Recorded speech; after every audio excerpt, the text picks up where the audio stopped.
Hi, everyone. I'm Dave. And I'm Robert. Welcome to our fifth quarter podcast at Chipola College. And we are so excited to be filming from our main campus in Marianna, Florida. What a great environment. One, we have this wonderful studio to record in.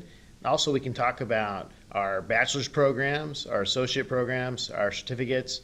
No matter where you're at in life, if you just got that promotion, if you're looking for your next job, consider Chipola College. We have wonderful programs, nursing, education, and especially business and technology that Rob and I like talking about.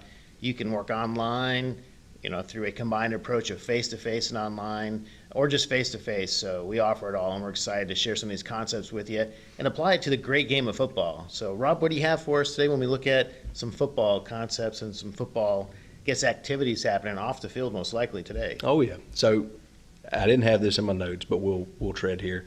We were talking about that five-star commit to the University of Alabama. Local guy. Yeah, local guy right there in Hartford, was it? Alabama, yeah. Yeah. Hey. So the kid's obviously not done, with his high school career yet, but I was reading today when you sent me that link.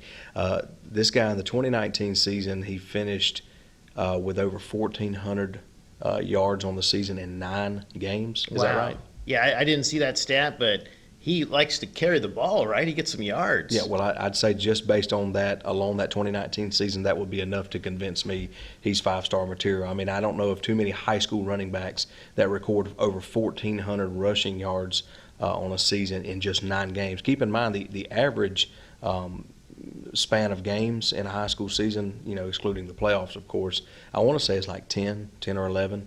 And in 9 games, this kid racks up 1,400 rushing yards. I think once he gets to the next level at the University of Alabama, they'll make a stud out of him, as they say. I guess many of the D1 schools were looking at him and reading kind of between the lines. Some local sports commentators and analysts were thinking that he never was going to go anywhere else but Alabama.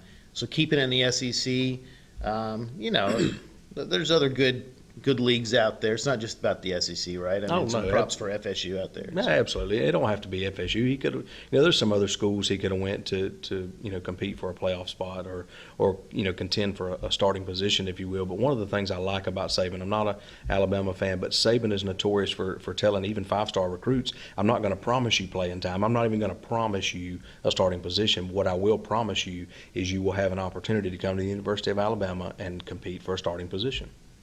So that's a great nod for a local player, local all-star, local standout, and staying at home playing in Alabama. So yeah. Who wants to leave your backyard when the defending national champions offer you a scholarship? I mean, wouldn't you take it? Most certainly, I sure would. Yeah, absolutely. So let's move into the pro league. We want to keep it, in the business side of things as usual until the season starts back up. Drew Brees hung up his helmet after 20 seasons in the league. Man, what a sad day it is. Hall of Famer, yep. Winner. You talk about a leader on and off the field. Many people talk about how he just always sets the example, practice early, film session early. And you can see some YouTube videos of him just kind of rallying the troops before a game, halftime. He's like a Marine officer. He's out there just shouting and getting them ready. So that's exciting. Yeah, and he's been faithful to the New Orleans fan base. He had that first 4 years in the league with the San Diego Chargers at the time. They're now the LA Chargers. Him and Phillip Rivers, kind of back and forth for that starting job. And then Rivers ended up getting the starting job, and Brees rides the bench. Gets a few drives of playing time during his little stint with the Chargers. I think he had that injury too, which kind of set him back. Right, and I think a lot of people during that time in his career were probably thinking, he's he'll kind of be subpar, 500 seasons here and there. 2006, the New Orleans Saints give him a shot, and I believe it was 4 or 5 years later, they won a Super Bowl against the Colts. That's right, and they could have won more than one. I mean, they actually had many good runs, and it just, sometimes that's the way the dice roll, right? Yeah, that's the way the cookie crumbles, and you hate to say it like that, but you can't win them all. There'll come a day that if Brady don't learn when to retire, he's not going to win them all. It's just not going to happen. Let's be realistic. I don't know if you can say that. Brady may win them all. Come on. I mean, the guy's probably going to play till he's 100, and we've said that time and time again. But I think even he knows that his time is drawing near. And with Brees hanging it up, man, it's sad because here's who you got left: Ben Roethlisberger, Phillip Rivers hung it up, so he's out. You got Ben Roethlisberger. I think Ben's kind of winding down. He looked a little rough this year. Yeah, but all these guys, this is what I said before. Like, man, I was in middle school when these cats come into the league, mid-2000s, early 2000s, 2003, 2004. These guys were fresh legs, rookies, watching them compete in the QB training camps and the little tournaments they used to have on TV. And now you got guys like Eli Manning's hung it up, Phillip Rivers has hung it up. Ben's getting older, Matt Ryan is in there. Aaron's hanging in there, though. Yeah, Aaron's hanging in there. That was another one I was fixing to say on the list. And Brady's still in there. When these guys all retire, man, it's literally going to be the end of an era. And one person had commented in a blog, they said, when these guys all hang it up, it's literally going to be the end of an era for kids, and people like me that grew up watching these guys, and we're going to have to get used to the fact that the game has changed, offenses have changed, cultures have changed, and, just overall the game itself has changed. It's weird how these quarterbacks come in waves. I remember growing up, there was Marino and Elway, and, 2 or 3 of them. I think, you had Steve Young. So there were a few there, but now you have this, just this massive group of successful quarterbacks. And every young athlete can grow up kind of modeling one of these quarterbacks. If they're shorter, maybe they'll follow the Drew Brees approach, who maybe if he stretches, he might be 6 foot, but he's like 5'10", 5'10 and a half maybe. Yeah. But he won a Super Bowl. Yeah, and that's what counts is even though he didn't have the kind of career I'm sure he wanted to have in a sense of Super Bowl rings, he can still hang his hat up on the fact that he won a ring at the end of the day. Stuck it out with the New Orleans Saints, and I know they hate to see him go, but he made his decision wisely. And there's life after the game, and so I applaud him for that because you could see after that. I want to say it was the divisional round. He kind of looked at the field before he left. And you could kind of see it all over his face that he realized, man, this is really the end. After a lengthy career of almost 20 years, 21 years, if you will, it kind of hit him, wow, I'll never play this game again. So, but the Saints are preparing, though. They actually have some players that they're negotiating with, and you had some notes on that? Yeah, and absolutely, and that moves me into my next point. So, Drew Brees, obviously that's the big shoes to fill.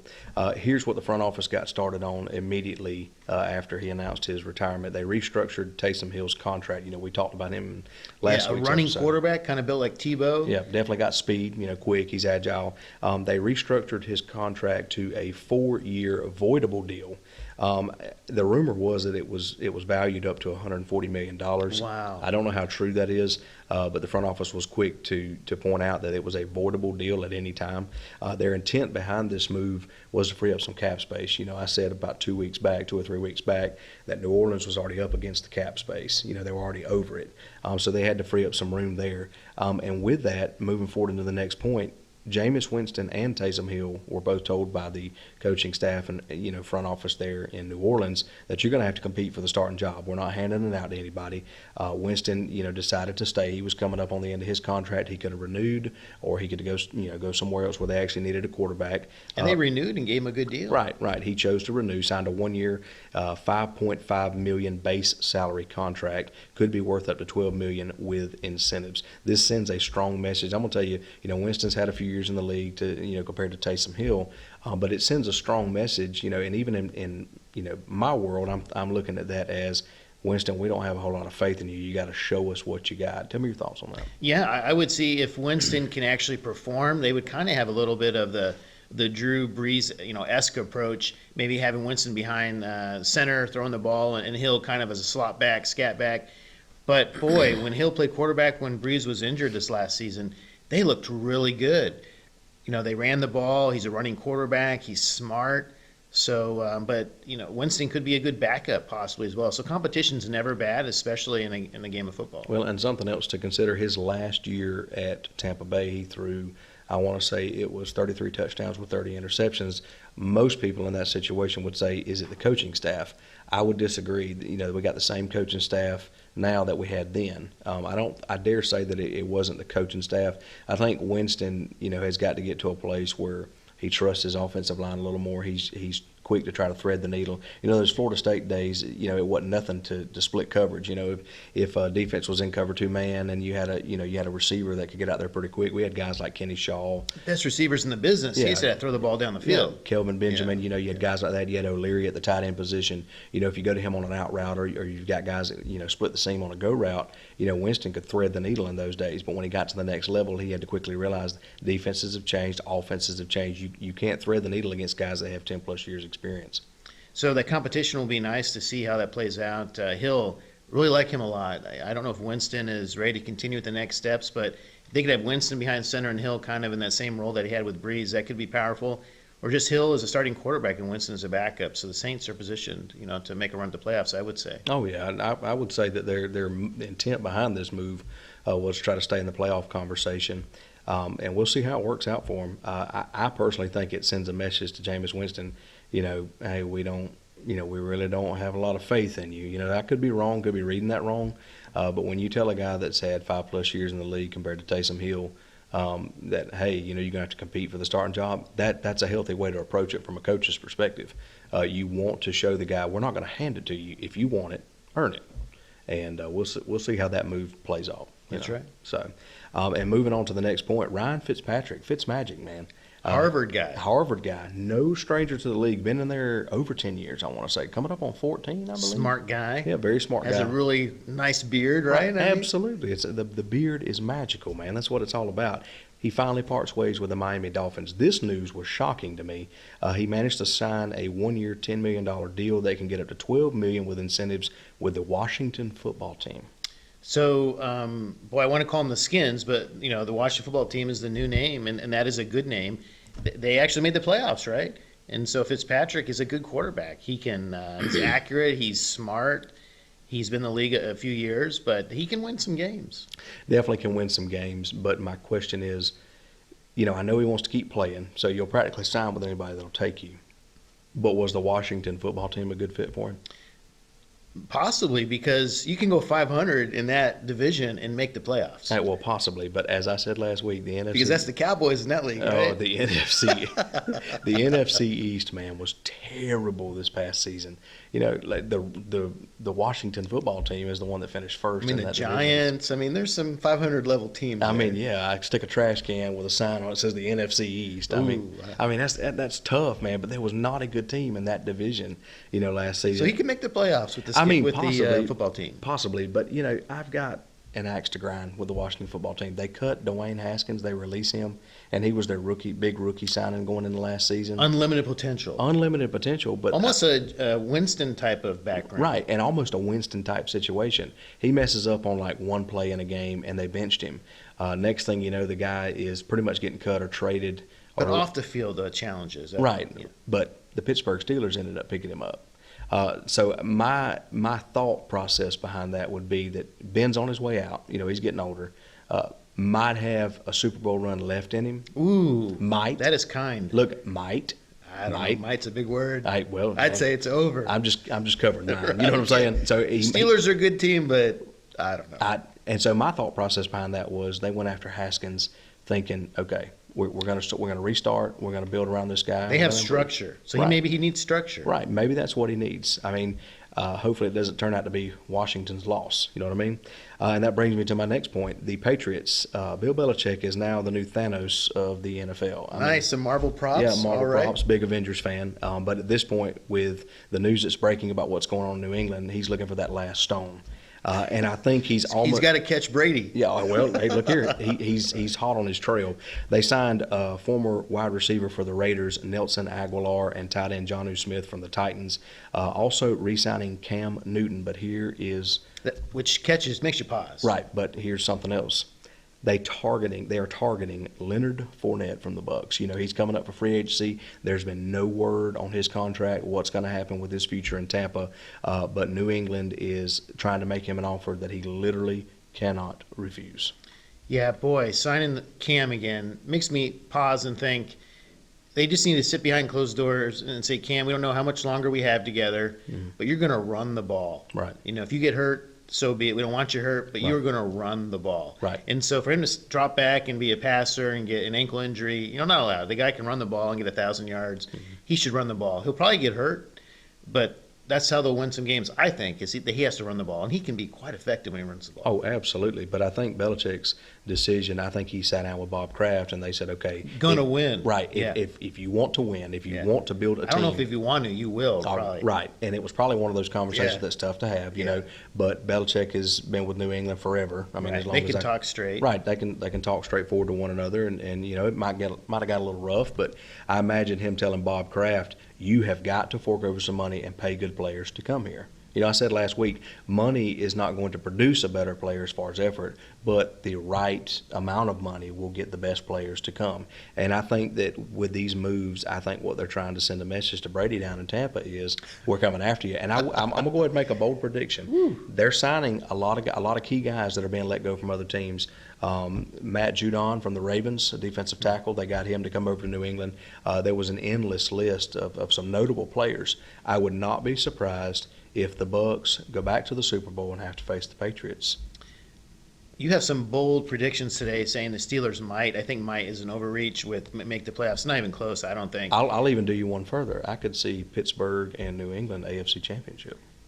Wow. Okay. So New England, what's tough? But you're right there. I think you're laying out these cards. What's tough with Cam, from my lens, is that you can win maybe 1 year with a running quarterback who just puts it all on the line, who doesn't get hurt. And that's probably what Kraft told him, is I'm ready to win again. We're not going to wait and rebuild. We're winning now. Right. Cam can help you win now, but he has to run the ball, and he's probably going to get hurt. And they could make a run with Cam running the ball. They absolutely could, but I think Belichick and Robert Kraft took it personal when Brady goes to a whole new team, whole new division, whole new conference. And how did they do? Goes Super Bowl champs. Super Bowl champs, 11-5, divisional champs, NFC champs, Super Bowl champs. Belichick has had to eat crow because there were some comments that were made before Brady made the transition to Tampa that, hey, he's probably washed up. He's probably not going to cut the mustard, so to speak. He's washed up. Brady goes down to Tampa and makes a bold statement. And I think Belichick says, okay, going into this next season, we got to come after him. Yeah, so they're going to be loaded for one season. I can't imagine Cam is a long-term plan. Oh, no. Nelson Aguilar, the wide receiver that they signed that was let go from the Raiders, they gave him $26 million alone in a contract, and I think that's what he wanted. So that just goes to show you they're willing to pay players what they want as long as they'll just come to New England to play. So we'll see how that works out. To wrap it up, the Bucs. We are getting stuff done in the front office again. Yes. Re-signed Shaq Barrett and Rob Gronkowski. I think we gave Gronk. Gronk, 1 year, $10 million deal. Oh, that's nice. Up to $12 million with incentives, of course. Because he would show up just for like Gatorade. Oh yeah, absolutely. He'd show up if you gave him a 6-pack and some burgers. But we re-signed Shaq Barrett. I want to say his deal turned out really nice. Here's the kicker, though. Ndamukong Suh's future in Tampa is still in question, and that worries me. We talked last week about what they're going to do with him. And last year, Suh's contract was coming up for renewal, and it looked like he was going to walk to free agency. But I believe at last minute they were able to get the job done and convince him to stay. So we'll see how that plays out. The Bucs want to re-sign Fournette, but as I said earlier, the Seahawks are making him an offer. The Patriots are very interested in him. They want at all possible to lure him away from Tampa. And the way it's looking, this is just rumors right now. We'll see how it plays out. But if they can convince Fournette to come to New England, Brady's already in the ear of the front office. They're trying to snag James White, former running back for the Patriots. Who Brady knows. Right. Brady knows very well. He's trying to get him to come down to Tampa. So it's almost tit for tat. And I really think the Pats front office is trying to jab at Brady with these moves. They're trying to snag some of these free agents because they know a lot of them are in their prime. Even though they're washed up, so to speak, there's a lot of them are playing like they're still in their prime. They can still win. Oh, absolutely. So you made me think about Suh. What's tough about Suh is kind of a comparison there with Winston. Unlimited potential with Suh, and he just had challenges, I would say, not just off the field, but on the field. Like he would sucker punch players on the field in front of live TV and the refs. Break a hand or two, stomp on it. Yeah, very just uncharacteristic of what you'd want in a player. It's just some tough challenges. So I don't know if there's some of those issues because he seems like he's on the field behavior has been well-mannered and he's now Super Bowl champ. He's working well with the Bucs. So I don't know if there's anything off the field that we're not aware of, but he does have that history of not fitting in with Miami and then before that. Right. And it's possible that he may get let go. They may not be able to work out a deal. We'll see how that plays out. He's so good, though. He can lock down a guard and a tackle. Oh, absolutely. Himself. I'm not saying let him go, but the reality is at the end of the day, it's a business. And if you can't, crunch the numbers and make it work, then you just can't make it work. I'm sure we'll find a suitable replacement for him. I hope it doesn't come to that. That's all I got, man. The Bucs need a deep backfield. I'll end on this one. We need a deep backfield on offense. We need our running back core to stay intact. If Fournette walks to New England and a deal with James White seems to fall through, it's going to worry me. You know, we got Ronald Jones, but he can't run the ball 50 times a game, so we need a deep backfield to swap in and out. There's no word on Antonio Brown, what his future is like. So we'll see. You know, we got spring break coming up in a couple, next week. I've so. kind of seen you on campus, man. They could probably give you a call. You could probably carry the rock for a little bit, man. Get back up. Oh, no, they couldn't afford me, man. They couldn't afford me. Yeah, my talent is limitless, but they couldn't afford that contract. Awesome. Yeah. So, like I said, man, spring break coming up next week. You know, we'll be back in 2 weeks to talk it over. Maybe there'll be some more news between now and then. But like I said, the Bucs are getting it done. They are showing the rest of the league, hey, we are winning in free agency. Patriots are making a splash, but so is Tampa Bay. Good stuff, Rob. Yep. Look forward to the next one. Yep. See you guys in 2 weeks.